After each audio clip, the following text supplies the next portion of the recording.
despite the above facilities which have been directed to be put into place, would be there may be a likelihood of adverse action being adopted in the future, which may best be obviated by the return to work. দিনে দুবার ব্যবহার করো stoppage cream আর নিজেকে রাখো evergreen Keya Seth aromatherapy stop age cream আর খুঁজে পাও নতুন আমিকে। Full stop. The resident doctors must be aware of, cannot be oblivious to the needs of the general community whom they are intended to serve and should reciprocate by returning back to work.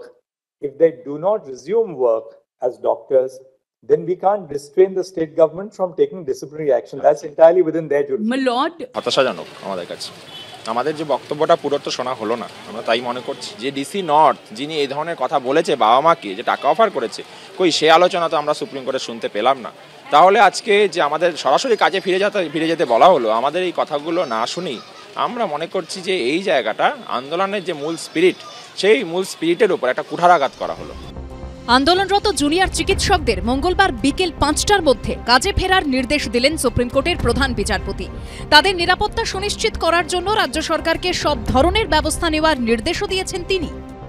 We want to ensure that the doctors resume work. Only one thing, doctors are in the system to render service to the patients. We will provide every kind of measure of security to the doctors, but they have to reciprocate. We have said that no adverse action shall be taken. Mr. Sibal, please ensure that those of the doctors who resume work, please don't take any action. It's our duty. It's our duty, mother. It's our duty.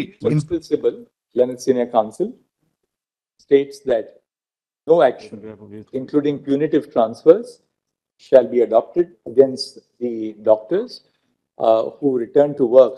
ডাক্তাররাও তো মানে তাদের দাবি রেখেছে, তারা যদি নিজেদের মানে secure না মনে করে কাজের জায়গায়, তারা আন্দোলনে কি করে ফিরবে কাজে? তারা নিজেদের সিকিউর আগে পাবে, তবে তো কাজে যোগ দেবে। আদালতের কথা বলেছেন, ওনাদের যা বক্তব্য বলেছেন, কিন্তু গ্রাউন্ড রিয়েলিটি আমরা বলেছি যে আমাদের কাছে মানে আমাদের মানে সিকিউরিটির জন্য আপাতত সিআইএস এর পার্সোনালসরা রয়েছে, কিন্তু নতুন সিসিটিভি লাগানো বা কিছু আমাদের ডিপার্টমেন্টে তো অ্যাটলিস্ট নতুন সিসিটিভি দেখিনি। তো এবার সকলে মানে আমরা জানি না যে নেক্সট আমরা কে ভিকটিম হতে চলেছি, উই ডোন্ট নো। সুপ্রিম কোর্টও ডাক্তারদের রিকোয়েস্ট করেছে জুনিয়রদের কাজে জয়েন করার জন্য। আমিও ওই মিটিং থেকে রিকোয়েস্ট করব, দয়া করে আপনারা কাজে যোগদান করুন। যদি সত্যি আপনাদের কিছু বলার থাকে আসুন না, কথা বলুন, কোনো আপত্তি তো নেই। আমরা কাউকে বলিনি কথা বলবো না। পার্সোনালি আমার ডিপার্টমেন্টে কোনো সিসিটিভি ক্যামেরা বসেছে বলে আমি দেখতে পাইনি, কোনো আলাদা আলাদা ডিউটি রুমস ক্রিয়েট হয়েছে বলে আমি দেখতে পাইনি।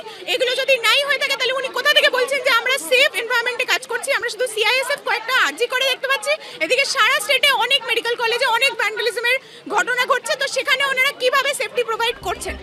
রাজ্য জুড়ে প্রবল আন্দোলন চলছে, তা বন্ধ করতেও মরিয়া সওয়াল করেন রাজ্য সরকারের আইনজীবী। Now protests are taking place all over the state. There is no program that is submitted to the police. There is no route that is submitted to the police. There is no permission sought from the police. They are protesting all over the place. Now, Maharaj, what do we do? This is what's happening on the ground. And now, Maharaj, it's turned into something entirely different, which I don't want to mention, Maharaj. এখন আন্দোলনরত junior চিকিৎসকরা কি সিদ্ধান্ত নেন, নজর সেদিকেই। বিজেন্দ্র সিংহ, সন্দীপ সরকার ও Jhelum করঞ্জাইয়ের report, ABP আনন্দ।